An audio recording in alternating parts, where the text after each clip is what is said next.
आज की डेट में तुम जानते हो रेल भी बिक गई और अब शिक्षा बिक रही है, ये पता है तुम्हें?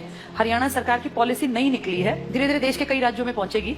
हरियाणा सरकार का देखो तुम क्या किया। सरकार ने कह दिया, अखबार में आ गया लिखित ये कि जिसकी सालाना आय 1,80,000 से कम है हरियाणा में, उनके बच्चे अगर गवर्नमेंट स्कूल में जाते हैं तो 500 रुपए फीस देंगे।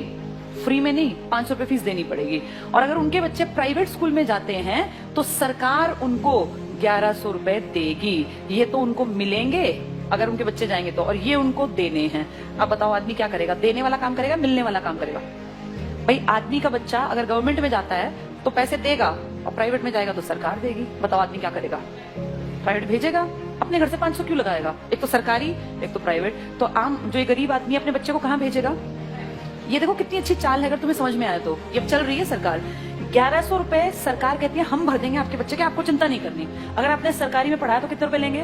500। तो आदमी सोचेगा 2 बच्चे हैं, क्यों 1000 रुपए फूकूं, इससे बढ़िया प्राइवेट भेजूं, सरकार देगी मेरे बच्चे के पैसे, देगी भी सरकार। 1-2 साल बाद क्या होगा? सारे सरकारी स्कूल धीरे धीरे क्या हो जाएंगे? खत्म हो जाएंगे, खाली हो जाएंगे, बिल्डिंग खाली, एडमिशन 0। 1 साल 2 साल 5 साल बाद क्या होगा? सारे एडमिशन 0।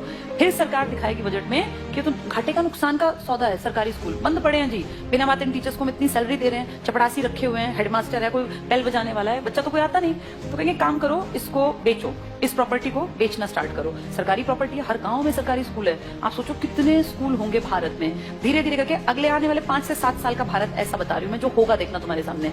ये सारे स्कूलों का दाम निकलेगा, दाम इन द सेंस, भाई जहां जितनी महंगी प्रॉपर्टी है वहां महंगा। अब कौन खरीदेगा पूरे देश की बेल्ट को? जिसके पास पैसा है। तुम और मैं तो नहीं खरीद सकते देश के स्कूल, तो उस देश के पूरे स्कूलों को खरीदने का किसके पास पैसा है? अंबानी और अडानी ये ले लेंगे सरकार से कि जी हम इतने करोड़ रुपए आपको देते हैं, सरकारी स्कूलों के बदले हम डेवलप कर लेंगे। और फिर सरकार 1-2 साल बाद कहेगी हम बहुत नुकसान में जा रहे हैं, हमारे बस की 1100 रुपए देने नहीं है। अब गरीब आदमी फंस गया, उसका बच्चा उस टाइम तक 7वीं में पहुंच गया, मान लो पहली से स्टार्ट किया था, 5-6 साल दिए पैसे, अब अटका दिया, हम तो नहीं देंगे पैसे, पढ़ाना है पढ़ा लो, नहीं तो अनपढ़ रख लो। अब वो बेचारा गया कि वापस सरकारी में जाके देखो तो सरकारी पे तो ताला है, बोर्ड बदला हुआ है। किसके पास है वो बोर्ड? अब अंबानी। अब अंबानी अडानी प्राइवेट स्कूल है, तो वो जाके फीस पता करेगा तो भैया मैं तो नहीं पढ़ा सकता। वहां से भी गया और वहां की औकात नहीं है, दोनों गए। आने वाले समय में आदमी वो पढ़ा पाएगा जिसके पास बहुत ज्यादा पैसा होगा। देखते देखते तुम्हारी सारी सुविधाएं सरकार से छीन छीन के किसके पास पहुंचाई जा रही हैं? प्राइवेट। बस तुम्हें समझ में लेट आएगा, जब तक समझ में आएगा फिर चीख चिल्ला लेना, फिर थोड़ी ना कुछ होगा। सरकार वापस थोड़ी ना लेती है किसी भी चीज को, दे दी सो दे दी।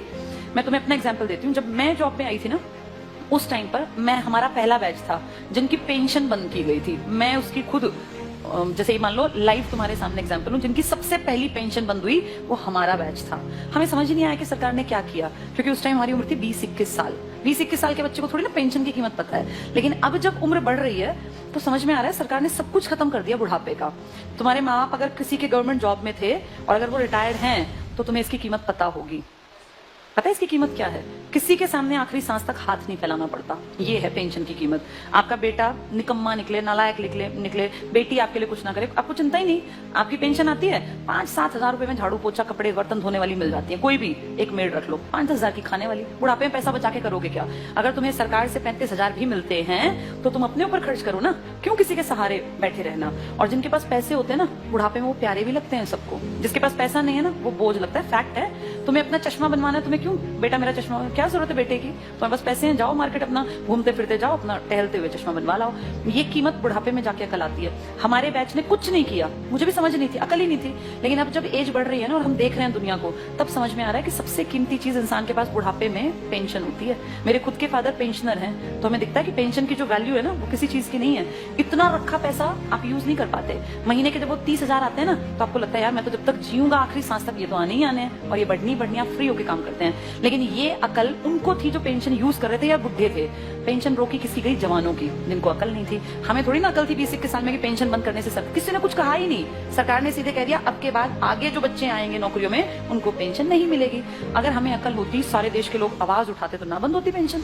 अगर सब भाई किसानों ने क्या किया, इकट्ठे हुए तो क्या कृषि कानून वापस नहीं हुए ना? तो अकल हो तो आदमी उस टाइम पे सही डिसीजन ले ले। पर आज अब तुम कितनी कोशिश कर लो, क्या सरकार पेंशन बहाल कर देगी? नहीं करेगी।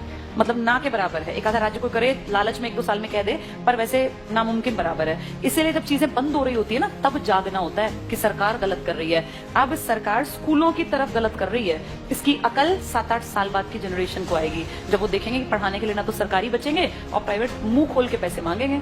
अब या तो पढ़ा लो या तो अनपढ़ रख लो, फिर फंसेंगे लोग। प्राइवेटाइजेशन करना गलत नहीं है, लेकिन कुछ फील्ड सरकार को रखने चाहिए जिनमें शिक्षा भी आती है, स्वास्थ्य भी आता है, रेल भी आती है, पब्लिक ट्रांसपोर्ट भी आता है। ये तो हमारी बेसिक नीड है, ये तो कम से कम दो हमें।